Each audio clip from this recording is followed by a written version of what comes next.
सभी साथियों को महाशिवरात्रि की बहुत बहुत शुभकामनाएं। महाशिवरात्रि केवल एक पर्व नहीं, बल्कि आत्मा और परमात्मा के मिलन की रात मानी जाती है। पृथ्वी पर आध्यात्मिक ऊर्जा चरम पर होती है। मन, शरीर और आत्मा को शुद्ध करने का श्रेष्ठ अवसर मिलती है। शास्त्रों में कहा गया है कि इस रात्रि की गई पूजा हजारों जन्मों के पापों को शांत कर देती है। और जो व्यक्ति महाशिवरात्रि की कथा श्रद्धा से सुनता है, उसके जीवन के दुख स्वतः शिव के चरणों में समर्पित हो जाती हैं। प्रिय साथियों, कथा को अंत तक अवश्य सुनें। ये कथा है उस समय की जब धरती पर धर्म की ज्योत कभी मध्यम होती तो कभी प्रखर, जब मानव का हृदय पीड़ा से भर जाता और उसे कहीं कोई सहारा न मिलता। ये गाथा है एक ऐसे ही भक्त की जिसकी भक्ति को संसार ने ठोकर मारी, पर महादेव ने अपने हृदय से लगाया।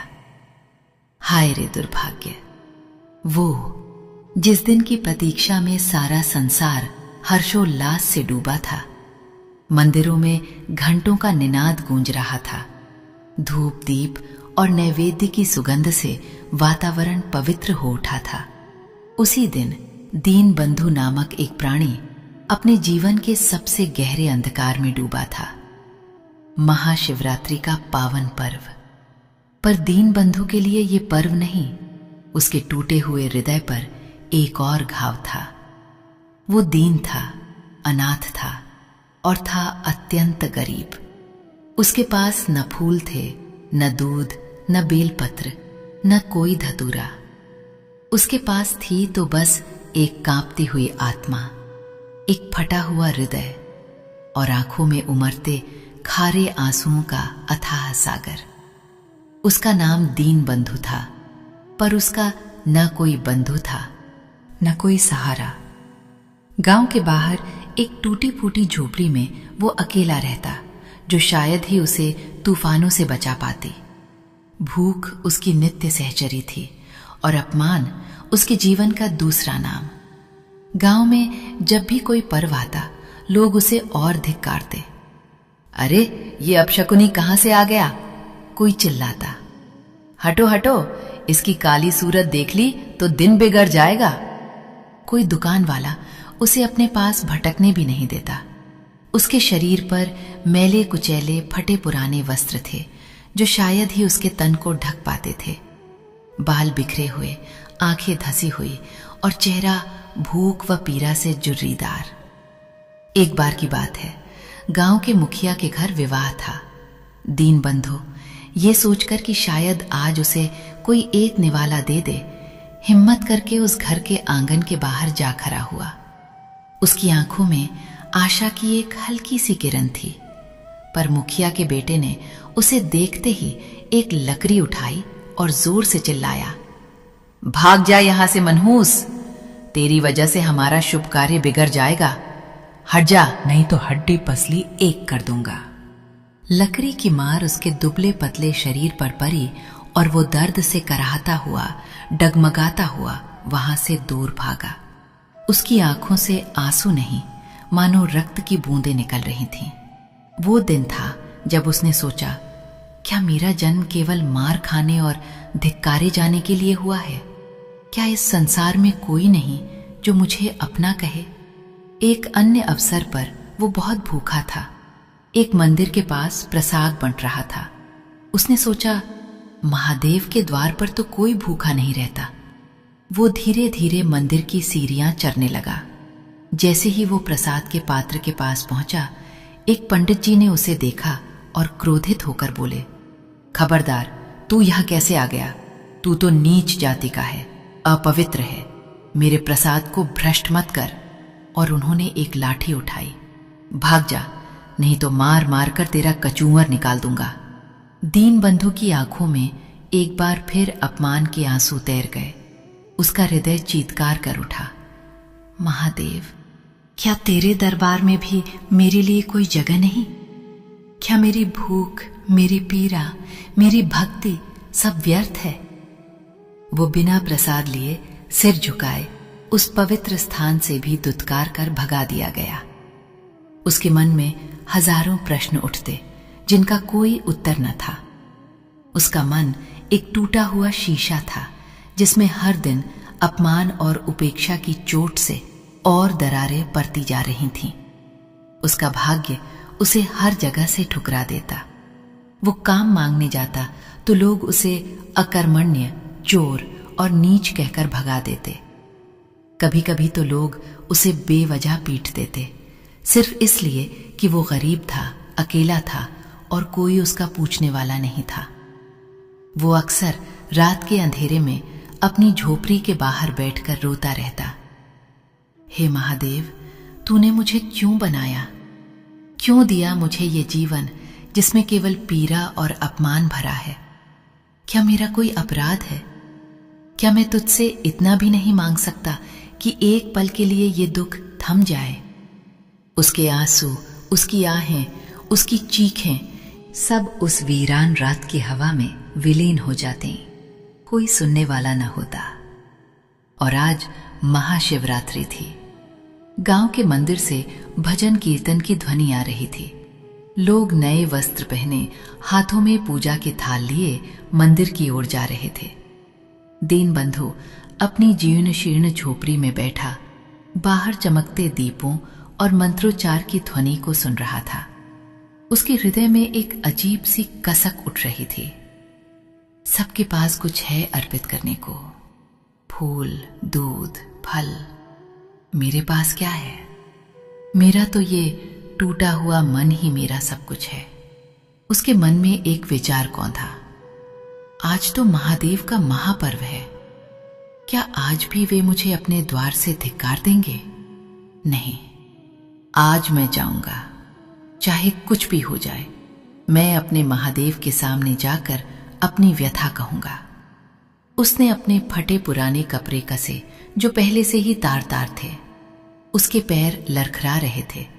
पेट में भूख की आग जल रही थी, पर उसके हृदय में एक अजीब सी शक्ति उमड़ रही थी, शिव के प्रति अनन्य भक्ति की शक्ति। वो धीरे धीरे कांपते कदमों से गांव के मुख्य शिवालय की ओर बढ़ा। रास्ते में कई लोगों ने उसे देखा। किसी ने मुंह फेर लिया, किसी ने भाग यहां से कहकर डांट दिया, पर दीनबंधु ने किसी की ओर नहीं देखा।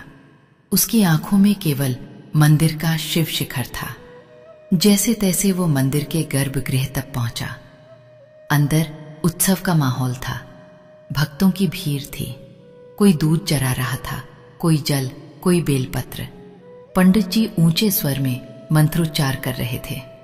दीनबंधु एक कोने में भीड़ से दूर शिवलिंग के ठीक सामने घुटनों के बल बैठ गया। वो इतना थक चुका था, इतना टूट चुका था कि उसके पास कुछ कहने की शक्ति ही नहीं थी। उसके पास न फूल थे न दूध, सिर्फ टूटा हुआ मन और सच्चे आंसू। उसकी आंखें शिवलिंग पर टिकी थीं। धीरे धीरे उसकी आंखों से आंसुओं की धारा बह निकली, पहले धीमी फिर तीव्र।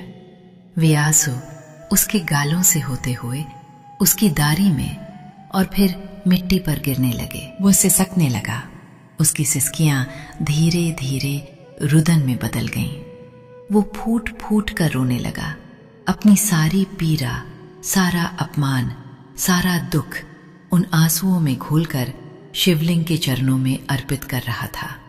उसके होंठ कुछ कह नहीं रहे थे, पर उसका हृदय चीत्कार कर रहा था। हे मेरे महादेव, हे मेरे नाथ, तू जानता है मेरे पास कुछ नहीं है। आज मेरे ये आंसू ही मेरा अभिषेक है। मेरा ये टूटा हुआ मन ही मेरा बेलपत्र है। मेरी ये करुणा ही मेरा पुष्प है। स्वीकार करो मेरे प्रभु, मेरी इस अभागी आत्मा को स्वीकार करो। वो बिना किसी संकोच के, बिना किसी भय के अपनी सारी वेदना उस पवित्र शिवलिंग के सामने उड़ेल रहा था। उसका शरीर कांप रहा था, हृदय फट रहा था। उस क्षण उसे संसार की कोई सुध नहीं थी, बस उसका महादेव था और उसकी अनकही पीड़ा। उसकी आंखों से बहते आंसू, जिन्हें दुनिया ने कभी एक बूंद भी महत्व नहीं दिया था, आज शिवलिंग को अभिषेक कर रहे थे। उसकी हर सिसकी, हर आह मानो महादेव को पुकार रही थी।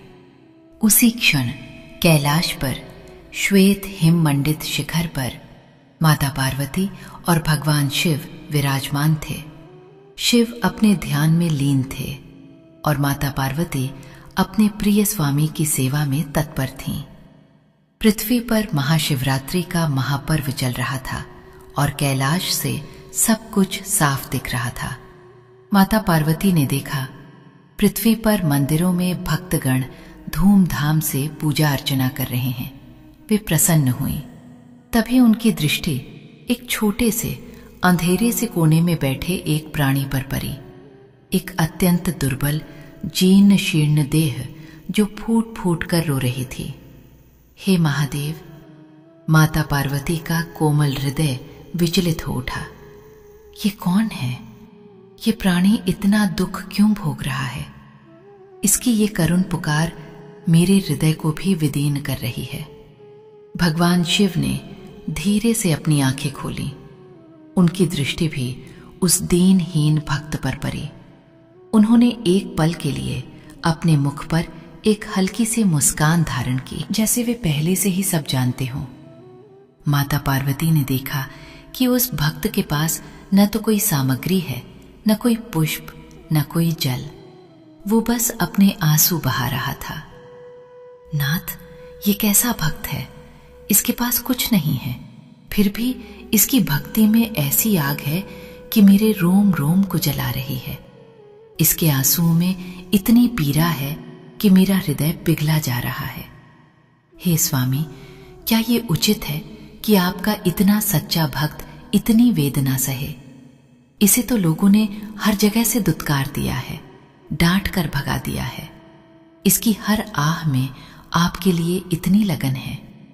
मैं इसे इस अवस्था में नहीं देख सकती। मेरी आंखों में आंसू आ रहे हैं प्रभु। कृपा कीजिए मेरे स्वामी, इसे दर्शन दीजिए, इसे अपनी शरण में लीजिए। माता पार्वती का स्वर करुणा से भीग गया था। उनकी आंखों में भी आंसू छलक आए थे। महादेव ने माता की ओर देखा।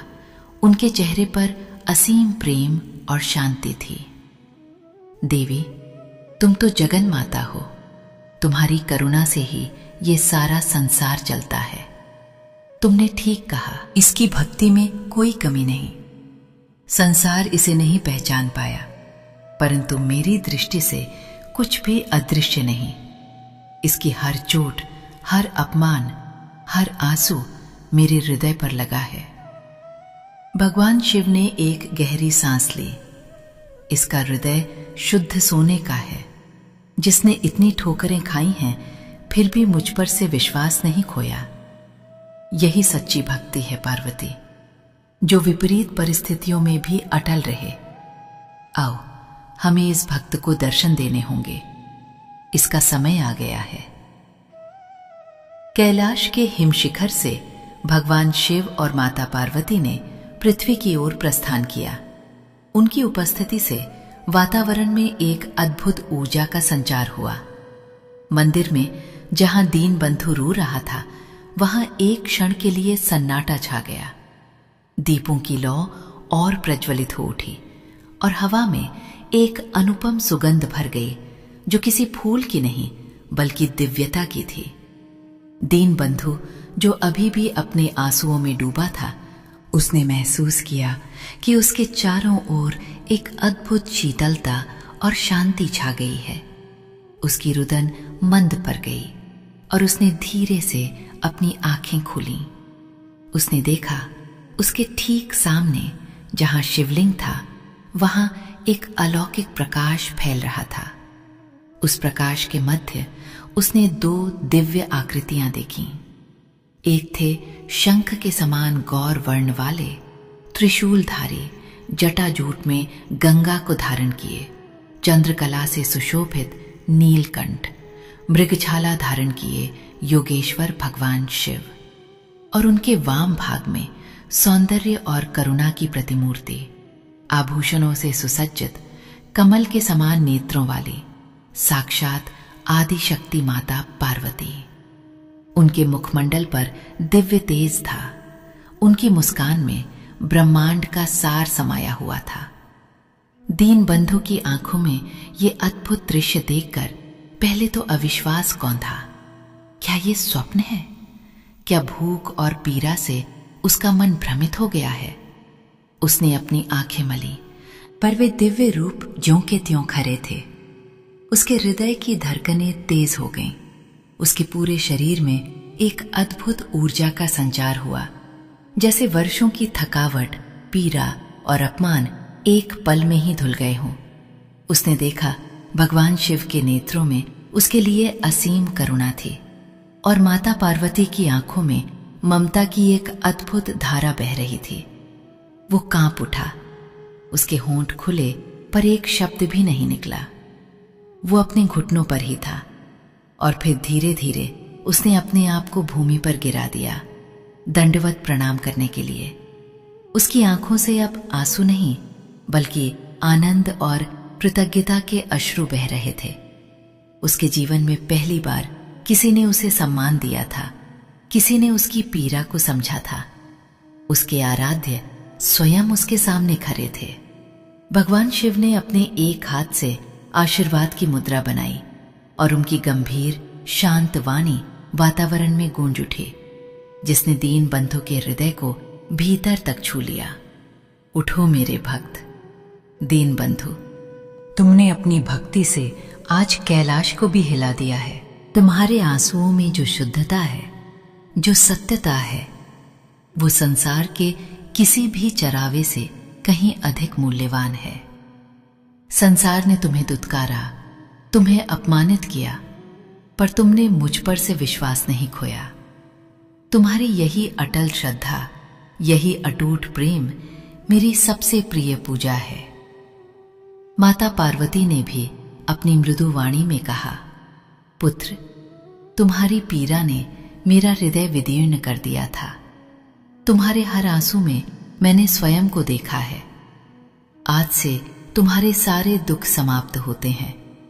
तुम्हारी भक्ति के बल पर तुम्हें वो सब मिलेगा जो तुमने कभी सोचा भी ना होगा। दीन बंधु ने धीरे धीरे अपना सिर उठाया। उसकी आंखों में अभी भी अविश्वास और आनंद का मिश्रण था। उसने देखा उसके पैरों के पास जहां वो लेटा था एक अद्भुत प्रकाश फैल रहा था और उसकी देह की सारी थकावट, सारी दुर्बलता जैसे लुप्त हो रही थी। उसका फटा हुआ हृदय अब जुड़ चुका था। उसके सारे दुख, सारे घाव भगवान के एक वचन से भर चुके थे। उसके मुख से केवल एक शब्द निकला, महादेव, और वह फिर से उनके चरणों में नतमस्तक हो गया। भगवान शिव ने उसके सिर पर अपना वरद हस्त रखा। दीन बंधु, तुम्हारी शुद्ध भक्ति ने तुम्हें वो ज्ञान दिया है जो बड़े बड़े तपस्वियों को भी दुर्लभ है। तुम आज से केवल दीन बंधु नहीं बल्कि ज्ञान बंधु कहलाओगे। तुम्हारी वाणी में सत्य होगा, तुम्हारे हृदय में प्रेम होगा और तुम्हारा जीवन संसार के लिए एक मार्गदर्शक बनेगा। तुम्हारी दरिद्रता का अंत होता है, पर यह मत भूलना कि सच्ची संपत्ति ज्ञान और भक्ति ही है। जैसे ही महादेव और माता पार्वती ने ये वरदान दिया, दीन बंधु के शरीर में एक अद्भुत परिवर्तन आया। उसके मैले कुचैले वस्त्र स्वयं ही शुद्ध और स्वच्छ हो गए। उसका शरीर जो दुर्बल और जीर्ण था अब तेज और कांति से चमकने लगा। उसकी आंखों में एक नई चमक थी। उसके मुख पर एक अद्भुत शांति। वो उठ खड़ा हुआ। उसके चारों ओर खड़े अन्य भक्तगण जो इस अद्भुत दृश्य के साक्षी बने थे, स्तब्ध थे। वही दीनहीन जिसे वे हर दिन दुत्कारते थे, आज साक्षात महादेव और माता पार्वती के समक्ष दिव्य रूप में खड़ा था। वे सब आश्चर्यचकित और भयभीत थे। कई लोगों ने अपनी गलतियों का प्रायश्चित करने के लिए उसके चरणों में गिरने का प्रयास किया, पर दीन बंधु ने उन्हें रोक दिया। दीन बंधु ने मुड़कर उन लोगों की ओर देखा जिन्होंने उसे कभी ताना मारा था, डंडे से भगाया था उसकी आंखों में न क्रोध था न प्रतिशोध, केवल असीम करुणा थी। उसने हाथ जोर कर कहा, मेरे बंधुओं, आप सबने जो कुछ भी किया वो केवल आपकी अज्ञानता के कारण था। मैं आप सबसे क्षमा मांगता हूं। यदि मेरी उपस्थिति से आपको कभी कोई कष्ट हुआ हो। उसकी वाणी में ऐसी विनम्रता और दिव्यता थी कि सुनने वाले मंत्रमुग्ध हो गए। भगवान शिव और माता पार्वती अपने भक्त को आशीर्वाद देकर धीरे धीरे उस दिव्य प्रकाश में विलीन हो गए। पर दीन बंधु का जीवन हमेशा के लिए बदल चुका था। वो अब न दीन था न ही अनाथ। उसने ज्ञान बंधु के नाम से अपना नया जीवन प्रारंभ किया। उसने अपने जीवन में किसी से कोई भौतिक सुख नहीं मांगा था, पर महादेव ने उसे वो ज्ञान, वो आत्मिक शांति दी थी जो संसार की किसी भी दौलत से बढ़कर थी। उसके मुख से निकली हर बात सत्य होती। उसके दर्शन मात्र से लोगों के कष्ट दूर होने लगे। वो जहां जाता वहीं प्रेम और भक्ति का प्रसार होता। लोग अब उसे धिक्कारते नहीं थे, बल्कि उसके चरणों में अपना शीश झुकाते थे। ये कथा हमें सिखाती है कि सच्ची भक्ति किसी चरावे की मोहताज नहीं होती। वो हृदय की पवित्रता में, आंसुओं की सच्चाई में और विपरीत परिस्थितियों में भी अटल विश्वास में बसती है। और दीन बंधु की कथा युगों युगों तक भक्ति और करुणा का मार्ग प्रशस्त करती रही है।